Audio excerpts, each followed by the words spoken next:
Okay. The first thing we're going to talk about is synchronous session. This best practice number 19 is on synchronous session. And you can see my screen, right? Can you see my screen? Yes, I can see it. Okay. And this section, it says 2.7 there, but it's best practice 19. And synchronous sessions are required. And the facilitator makes, the people come.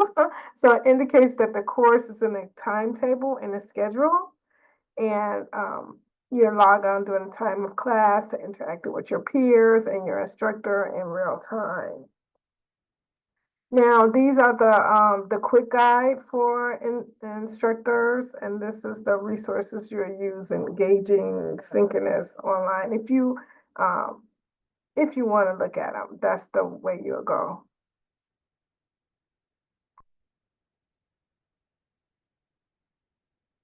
Okay.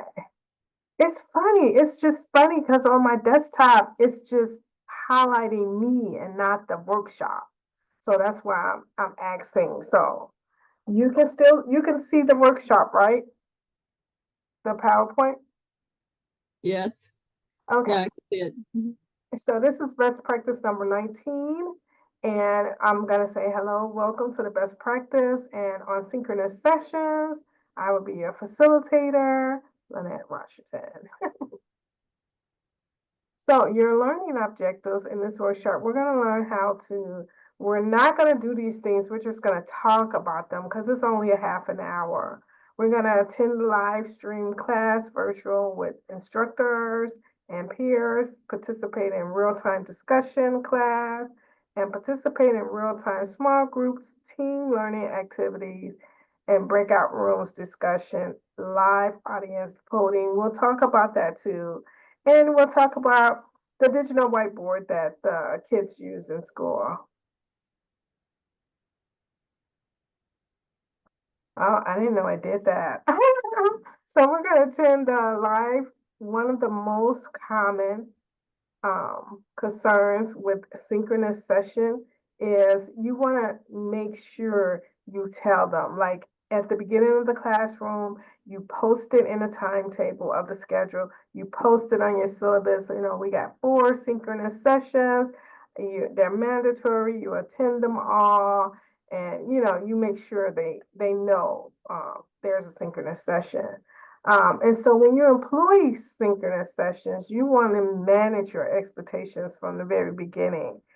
You want to tell them what to do, where to be, what time, be on time.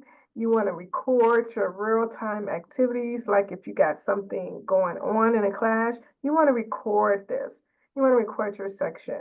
And you want to offer multiple sections or offer the recording online. And don't give them a recording before, you can't give them to them before, but don't give them the PowerPoint for the lecture before the synchronous session because sometimes they just won't show up. They'll just read the lecture. So make it available after the session and record it later.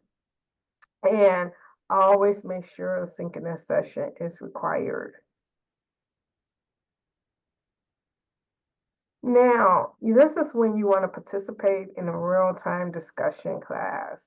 Learners are best learned from group discussions or collaboration. Real-time learning is good practice, and I can't stress that enough. You contact between students and faculty, that's important. If they feel that's the only time they got is discussion, make sure you're there so that you can give the students and the faculty the great time that they want. Let students lead the discussion.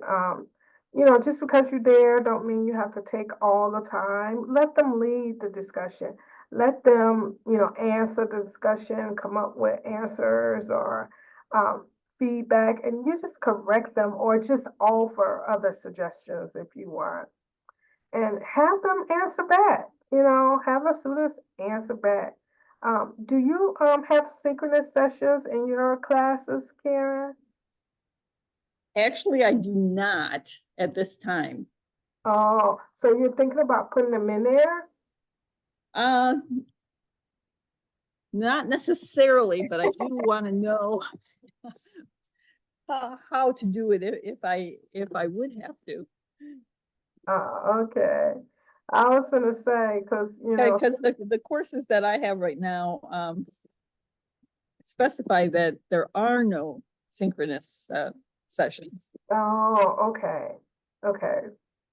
And everybody look forward. So they respond on the discussion board. One person responds and then another one responds back. How do they do their discussion boards? They just they have a due date, and so correct, they put their primary discussion in prior to that due date. And then they have peer review following that. But it's all on their timetable Yeah, before the due date. yeah. That's one thing that's good about online, that it's on your timetable, but you have to make sure that you put those due dates in there and remind them of the due dates, and or they'll be late for the post, and because I know they'll be late. Yeah, I do have one course where they have to do a group presentation. Okay. And so they organize a session, and what we've been doing is just a Zoom session, and everyone just shows up to the Zoom session at the time that they have, and date and time that that group has picked. And so it's not something that's pre-scheduled in the very beginning of the course, but it is identified that they will have that session that the group gets to pick. But there will usually be multiple groups in the course. Looking at the session. So that's mostly me, who has to be flexible to meet their timetable. Mhm. So you have to show the section, or is it just a video that they go in and they just click a button and look at it? They have to be present for the presentation, Okay. all of them. But other groups can look at it when the Zoom is archived. Oh, so how often do you offer that? That's that one session, or should I say, how often do you have to replay that?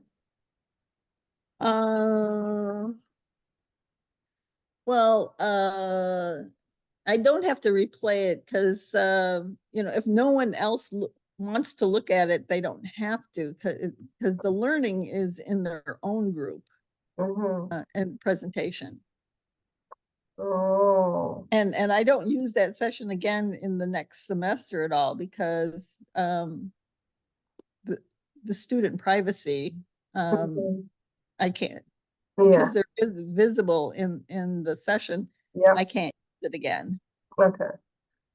Yeah, you can't, but is there a way to cut out the students, or are the students showing?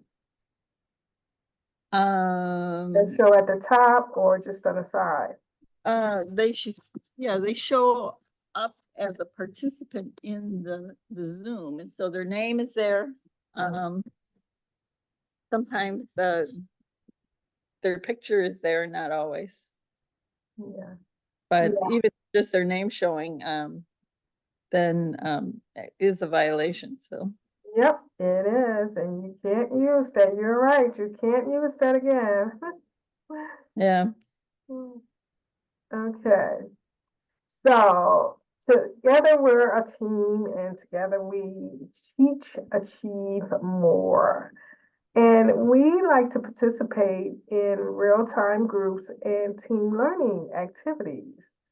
And we can do stuff like, it's a whole lot of things you can do together, but you can do think, pair, share, care, case studies, debate. I know a instructor that has debate in her class, and it depends on the student, but she loves the debate. And when we first settled on that assignment, we didn't think it was going to be good, But this debate goes in her class about 3 weeks. And the first week they pick pros and cons. A group got a pro and a group got a con. And then the next week they got to read the cons and read the pros, and then, find something that's, that they'll debate it to the other side. And then, at the end, they, sum it at the end. So that's a really good pace. And most of the students really enjoy her class. You can use stimulations, concept maps, always discussions. You can always use discussions. And the chat rooms work for, pairing in small groups and team learning. And then you have the breakout rooms. In your breakout rooms, you should separate them into different groups. You should split them off into different rooms so that they all, have rooms. You can split them off in 5s and 10s, or however. Have a breakout group for 10 minutes or less. Sometimes people have them for more, but if your class is 3 hours, you can have, several breakout rooms. But if it's, a small class, I would say have it 10 minutes or less.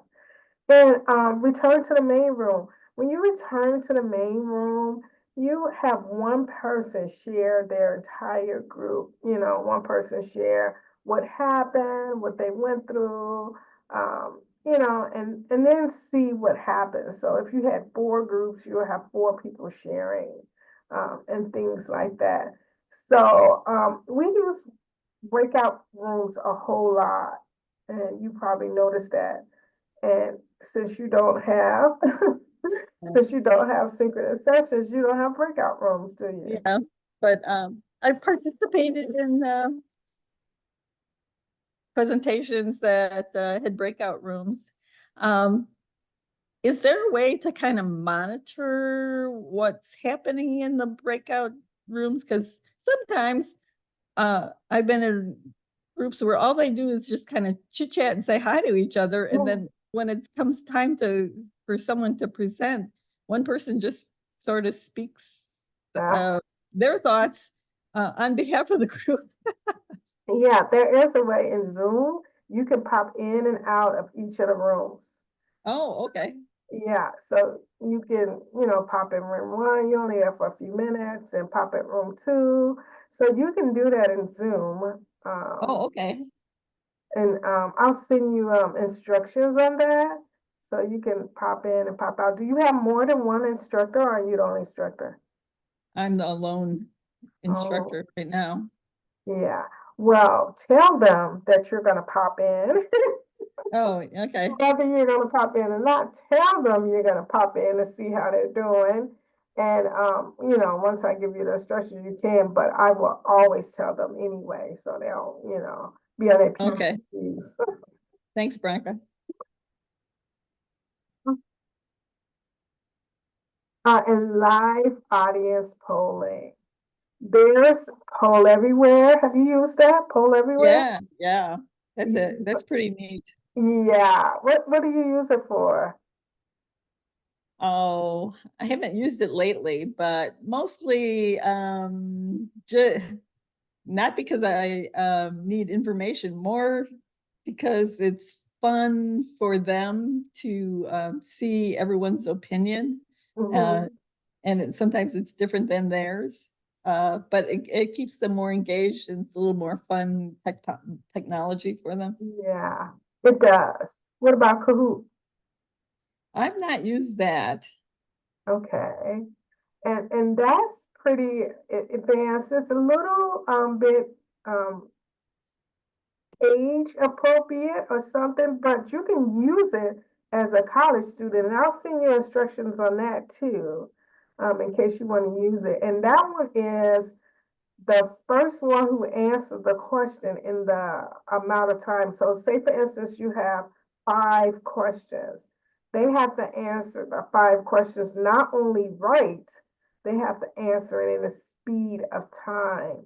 And so in those 5 questions, it'll tell it tells after each question who's leading, but at the end it tells you who won. So I think that's fun too, and the students would like that. Um, so I will send you instructions on that, so you can, experience Kahoot and Zoom. Everyone knows they have live polling now in Zoom. Do you use Zoom for your live polling? I haven't, but So it's Zoom has it. certainly something I may be using in the future. Zoom has it, and they have questions now, quiz questions, true and false, multiple choice, and they've had it for a while. So you can use Zoom without coming out of your Zoom session and have them, guess a poll and say what they say. So you can have them do that right there, right while you're in there, if you don't want to get out or, poll everywhere or something like that. So I will make sure I send you instructions on that to you. And if you want to, experience it, just call me or anybody in city and we'll be able to help you. Okay. And the digital whiteboard, as we all know, these are in the famous rooms that we know. They're in the 5 rooms. They're in the digital whiteboard is in every room, but more so the instructor is using it more versus the students. But the digital whiteboard in the club rooms are for the students to use, and they have lots of digital whiteboards. And you can put them in small groups, break them out, and have them use the digital whiteboard. You can have them do problem solving, demonstrations, projects, and presentations. You can just do anything. Um, I think this is good. But when you're facilitating a digital whiteboard, no matter what technology you employ, it is still human experience that's most important. Students lead from their teachers, they learn from their peers, and they learn from their knowledge expert. So the best thing you can do when you're using your digital whiteboard is be a good host, use your virtual body language, be prepared and manage crisis and reply on others because you are not alone. Even though I know you say you teach your class alone, your students are there, and your students, and believe it or not, they're really smart, and they can answer questions. And also on Zoom, you have a digital whiteboard, so you can play with the digital whiteboard. You can have them answer on it. You can do a lot of things on the digital whiteboard in Zoom. So how do I pull up the digital whiteboard in Zoom? Let me see. Oh, let me see. So when I don't know why I use this machine.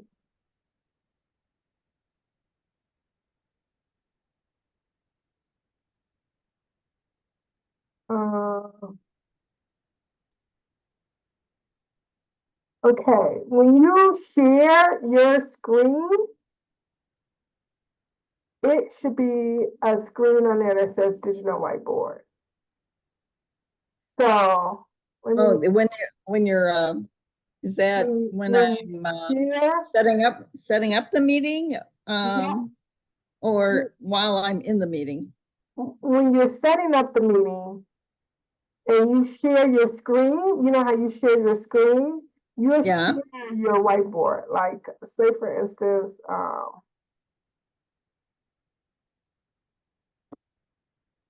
let me see. I shared that, but it didn't work. Do you see anything?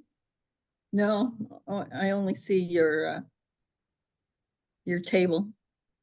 Hmm.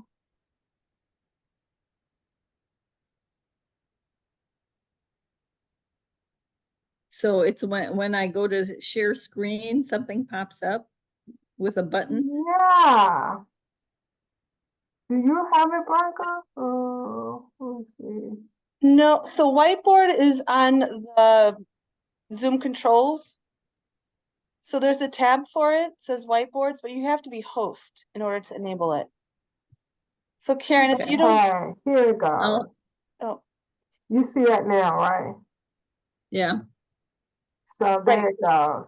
but And you can, Karen won't see the button though on her controls because she's not host. oh, I can't see the button, okay. Yeah, you have to be host and it'll give you the it says whiteboards button next yeah. to, like, you know where all your controls are that says reactions, raise your hand, share screen, all that. You'll see one for whiteboard if you're the host.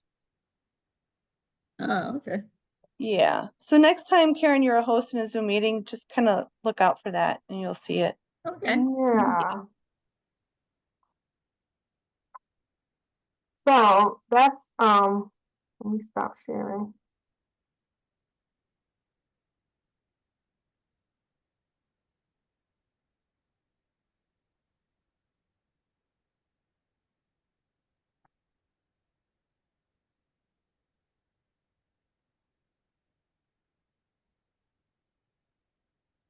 And anyway, it's, I want to be cognizant on our time. Uh, Now, what do you see now? I don't like this. I see your PowerPoint Okay, so you see the references. reference. Yeah, Okay, so here is the feedback, and this is the form, but I'll send it to you if you want to let you okay. know. So I'm gonna send you the instructions on the Zoom and how to get to the whiteboard, and you can practice that. And Okay. I'm gonna send you the Kahoot and the Zoom. I'm gonna send you that. And Okay. one more thing I was supposed to send you.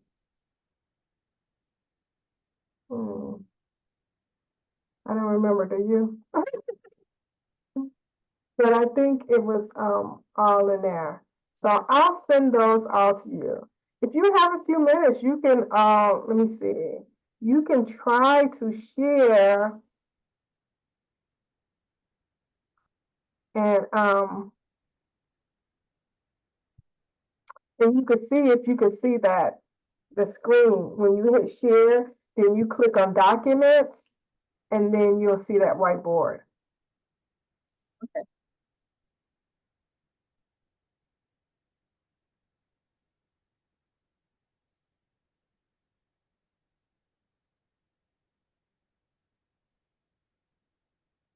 Oh yeah, I see it now. Okay. So you see that and you see all the tools that's going with it. Uh-huh. Okay. All right, but I'll Okay. send you more instructions on there. Okay. Okay, well, that's it, Karen. Do you have any more questions? Nope. Not until I actually try to do it. Okay, well, I will send you those PowerPoint, those different things that I Oh. talked about to help you And you out. know, can you also send me the table that you had where it has all those links? Oh, yeah. Yeah, that would be nice. Okay. I'll send that along with the presentation and survey and stuff.